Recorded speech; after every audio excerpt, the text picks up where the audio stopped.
През цялата година лозата е пред очите на българина. Цяла година е пред очите на драгоевци. Зиме и лете, в дъжд и в слънчев пек, лозето иска работа.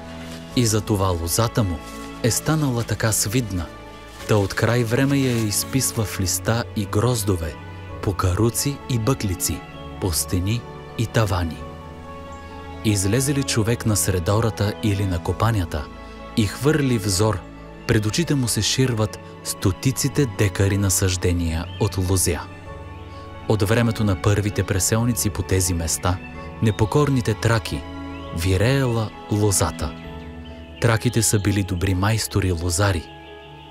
Празникът на лозаря не е случайно избран на деня 14 февруари, средата на месеца.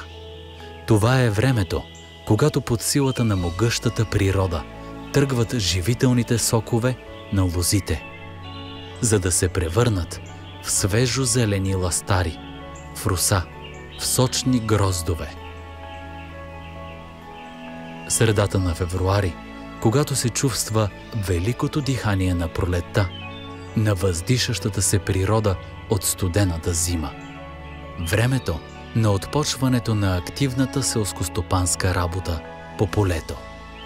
Истината е там, че днес в селското стопанство няма вече мъртъв сезон. Работата не спира и в лозята. Всеки хубав и спокоен ден драговските лозари са в лозята.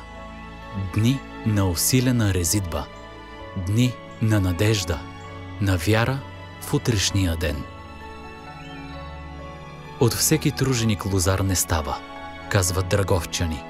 За да си лозар, първо трябва да имаш душа, да уважаваш и обичаш лозата, да я гледаш като свидна рожба, правилно да извършваш резидбата, да я пазиш от болестите и когато тръгнеш на гроздобер, зърната да ти се усмихват като детски очички и с ласкава ръка да го хванеш този златен плод, да го издигнеш нагоре и топлите слънчеви лъчи да се пречупват в него, да блестят в очите ти.